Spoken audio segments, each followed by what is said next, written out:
What's up, guys? Welcome back to Newswave. Yesterday, we finally had the full reveal of the Steam controller. That includes price and when you can actually buy the thing. But wouldn't you know it, Valve was also asked about, all the other hardware, which does include not only the Steam machine, but even the Steam Deck too. We'll go over all of that, though, here today. Also, big breakthrough here for the emulation scene, as a certain Nintendo emulator that I remember very fondly growing up is making a big-time comeback with some very interesting features. And we have a bit of an update on Assassin's Creed Hex, which is a game coming up that sounds quite interesting for the franchise, set for now 2027. However, there are some pretty big changes that are happening behind the scenes. That even includes kind of the structure of the studio. All that and more. Guys, if you enjoy these videos, make sure you hit that like button. Helps out a ton. And if new here to the Spawnwave channel, make sure you subscribe down below. Guys, we're every weekday morning, 8 a.m. Eastern time, going over the world of gaming news, trying to keep you up to date. So if you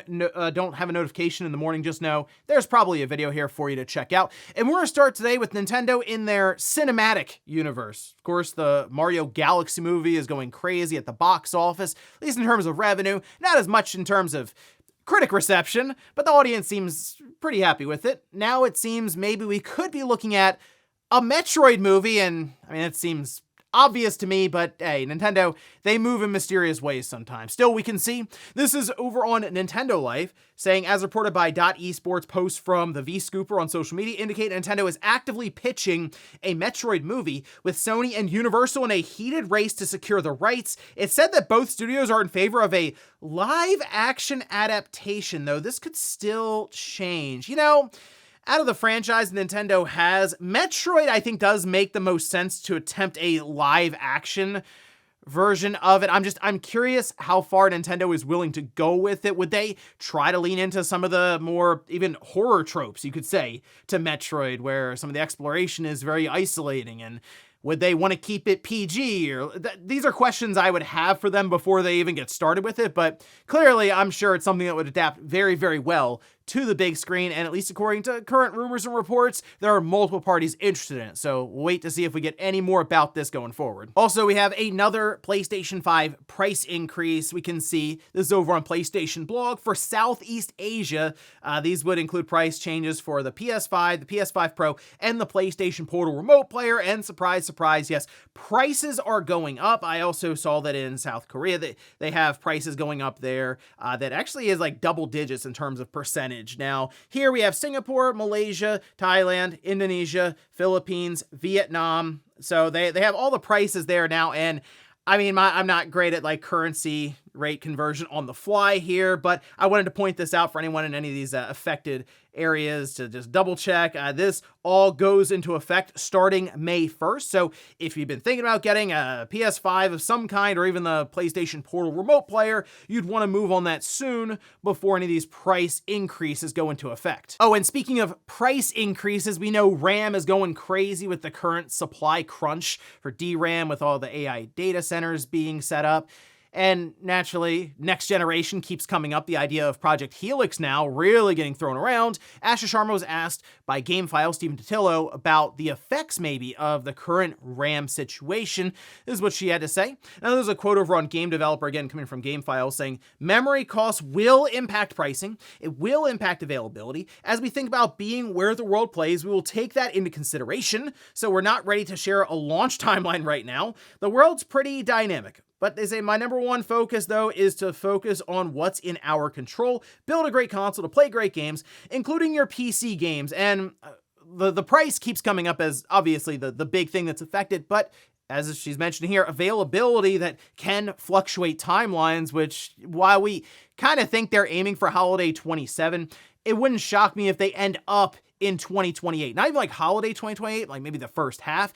That's kind of where we are now when it comes to game consoles or game system launches. They can really happen any time of the year, as Nintendo has shown now a couple of times. So yeah, they could launch it early in the year rather than later during that typical holiday period if that indeed is what happens with availability for RAM. I mean, we kind of expect it to be $1,000 or more at this point. Really, for Microsoft, just kind of about ripping the Band-Aid off when they put that sort of price on screen. And guys, with some of the quick news out of the way, let's get into the bigger stuff. Let's start right away with the Steam controller, as we do have details around price and release date, and we can see right away. This is over on the Steam-powered website. Of course, all the ordering will be done through Valve and any partners that they have in different regions, of course, but we see the Steam controller is indeed $99, so it is falling in line with some of the leaks that got out there, specifically that review that went up early, and it will be available for purchase May 4th, 10 a.m. Pacific, 1 p.m. Eastern time. So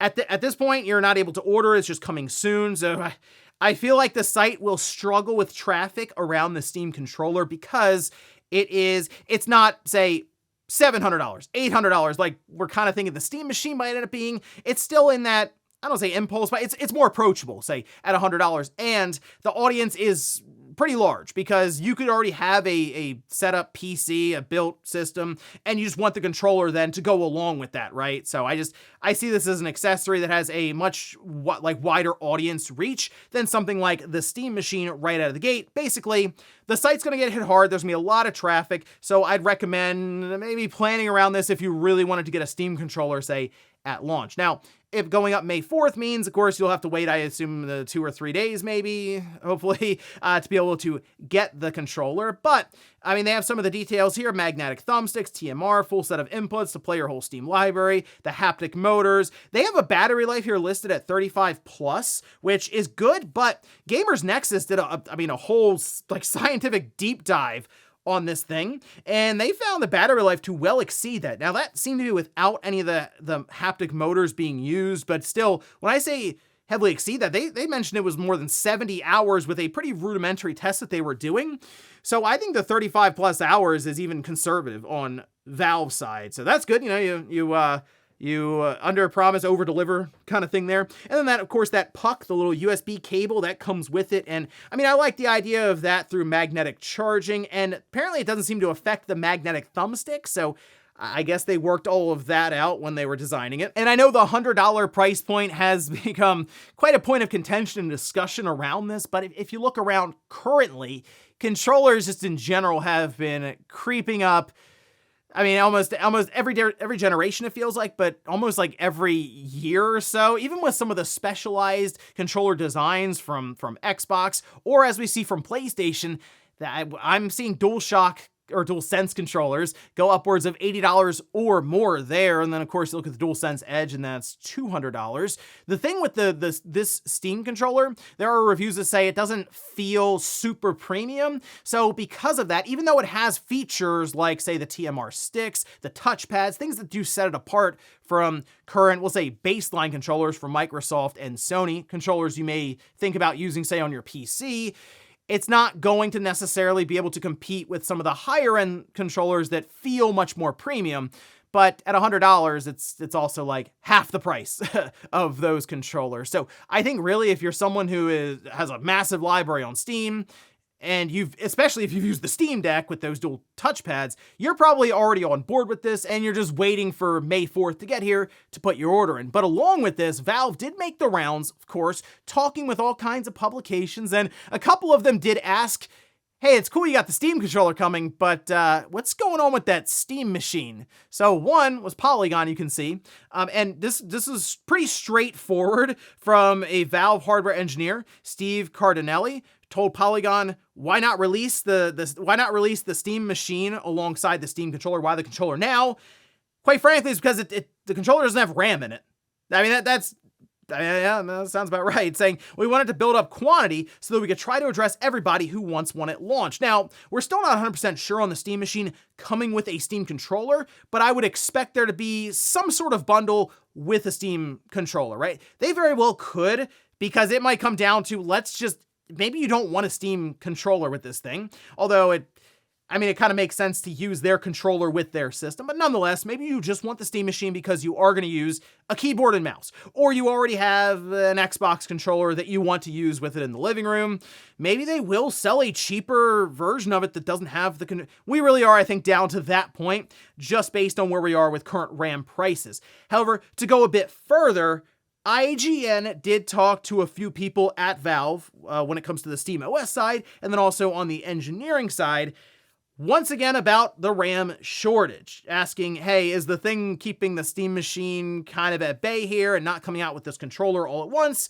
The fact that we have the pricing, and they say, I would say that there's not an arbitrary consideration about tying product launches together or anything like that. For us, the controller is something that stands out on its own, and we want to make sure that we can get that to customers in parallel to anything else that might be happening with Steam Machine. I think doing it in the other order would have been harder. I mean, yeah, I would agree with that. It says the machine is harder to ship out without a controller, but the controller is definitely something that we think is going to be primarily used by an audience on a normal desktop PC. And yeah, I'd agree with that as well. And so we want to make sure that we can get it into their hands as soon as possible, as soon as it's ready, basically, without having to wait for any other factors there. But in terms of Steam Machine, yeah, it's really just about the logistics of getting into everyone's hands. I think if you've used the Steam Deck docked, the experience is pretty much there. It's that plus more GPU horsepower. Of course, there's a ton of polish and other feature work that we can do, but at the end of the day, the core experience is there. And the key thing is making it not launch yet is really just about the logistics of finishing up in terms of supply and getting it to users' hands. So yeah, it's basically RAM prices, trying to figure out what they are going to do in, I'd say, the near term, because this is a system, look at the Steam Deck, it's going, 4+ years, like so far in this current handheld PC generation for Valve. And it doesn't seem like they have plans for the Steam Deck 2, as we're going to see here in a second, anytime soon. So the Steam Machine will be sold for, I think, a typical generation of 5, maybe 6 years even. So is it worth taking the hit on the current RAM right now? So sell it at break even or even a loss, knowing that in the future, hoping that in the future, I should say, that RAM price will come down and you'll be able to make money on the thing? Or do you just have it come out of the gate at a higher than expected price and just live with it and go, you know what, eventually the rest of the market will catch up to this, like we've seen with just about all these other systems, where the Switch 2 felt expensive when it came out, $450 or $500. Now you look at it and go, wow, that's just about the cheapest system almost on the market, next to the Xbox Series S, I guess they're at $400. Now, once again, at the end, IGN did ask about the Steam Deck 2, where they responded, we're hard at work on it, and obviously every step of the way. If you look at our harder projects over the years, you can draw a straight line from original Steam controller and Steam machines to Steam Deck to everything that we're announcing and shipping this year. And we expect Steam Deck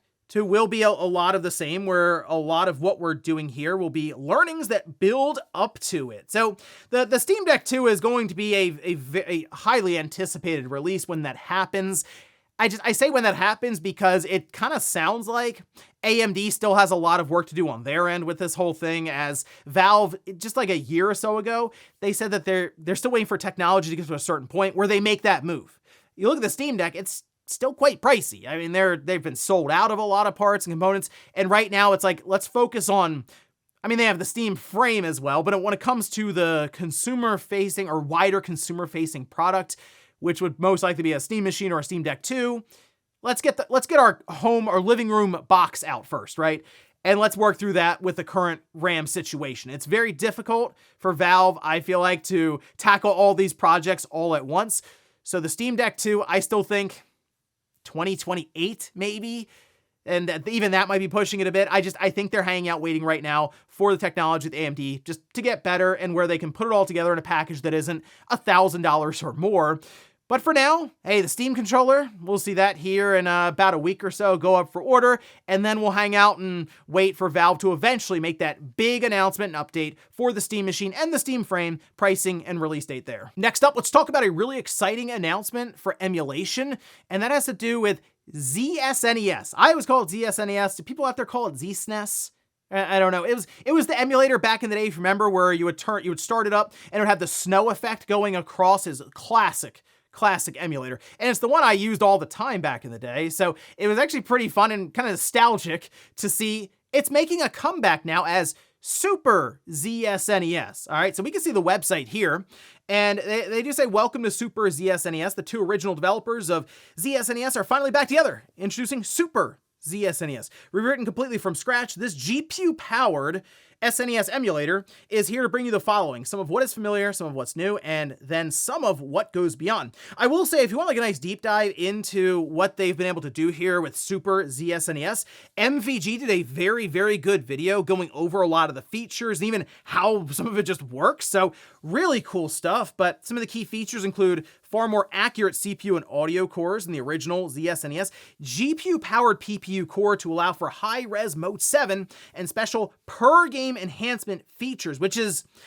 pretty interesting. So they go over this more in depth here with their super enhancement engine, high resolution, texture / normal map, overclock, widescreen where it's available. So you can have this set up whenever the game is internally coded to support partial or full widescreen. There are some examples online of this being a thing. And then uncompressed audio replacement, which we had that with Super Nintendo, and was it the MSU1 or it was the whole thing that was set up where you got what sounded like then like Sega CD quality audio that was overlaid for a lot of these different games. That was really cool. So there we go. And then they say 3D, so currently only supported on perspective style Mode 7, replaces tiles with 3D height map data. And there are a few right now that have already been done for some of these enhancements. I saw Super Mario World getting shown off a lot, as well as F-Zero, but the list that I was seeing going around was Super Metroid, Mega Man X, so I will have to fire up Mega Man X to check that out, Gradius 3, Super Castlevania 4, and then Super Ghouls and Ghosts to go along with F-Zero and Super Mario World. It's actually just, I don't know, pretty exciting to see ZSNES make a comeback, and to do it in an interesting way where you always think about the CPU for emulation. Here it'll be more about the GPU and some of the things they're able to accomplish because of that new approach. Now, I guess the system requirements is something that they're still working out technically, but you can download it and try it out for yourself right now. I had a chance, I did download it, but I need to fire up Mega Man X and see how that looks here with the enhancements. So exciting stuff, certainly something to keep an eye on here going forward with Super ZSNES. And in our last bit of news, let's talk about Assassin's Creed Hex, which from what's been described so far, sounds pretty interesting in what you would expect out of an Assassin's Creed game, something that would be more so going towards like the supernatural almost, with witchcraft and other elements. But wouldn't you know it, it's Ubisoft, so there's got to be some kind of turmoil apparently behind the scenes. This we can see, this is over on Insider Gaming, saying it's understood that around 50 developers have been moved from Hex to Ubisoft's Inter-Project team, which is known for developers who are not assigned a project at Ubisoft. Now, Insider Gaming did mention that if you spend 3 months or more in that sector of Ubisoft, you eventually will be considered redundant and, I guess, let go. So hopefully they're able to figure out a place to be and an assignment to have then. But nonetheless, moving on, Assassin's Creed Hex will take a more grounded approach to witchcraft, with the game's protagonist understanding the science of chemicals, etc. For instance, she knows how to make a smoke bomb, which to ordinary citizens makes it look like she can disappear. So, okay, Assassin's Creed is funny. They definitely take some liberties, we'll say, with history, and it's definitely not always grounded in reality. But I think it is interesting in that you would be able to, create the illusion of witchcraft or supernatural in front of villagers who maybe don't really understand what they're seeing. And then you kind of ham it up as you just being this witch in front of them, being able to do all kinds of stuff. Though I'm sure it'd be very, very terrifying to see that. They go on to say, at the time of writing, Assassin's Creed Hex is penciled in for a June 2027 release, but sources speculate that the recent decision to scale back by 50 developers is an attempt to stay under budget and potentially delay the game to holiday 2027. So this is one again that's caught my attention.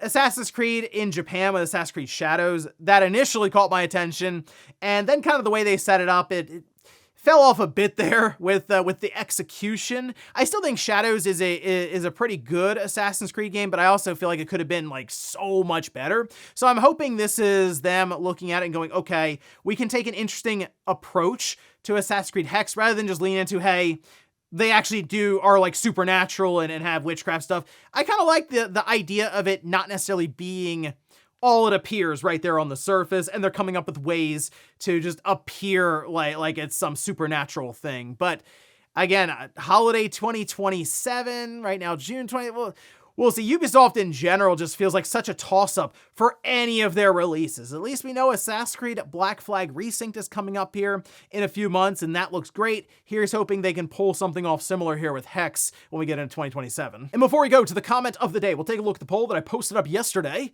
We're asked, did you own an Xbox One during the 8th generation? So specifically, I know technically games still kind of come out for Xbox One, not as much as what we see the PS4 logo, but I'm thinking like, okay, when it was the main system, 2013 to 2020. Okay.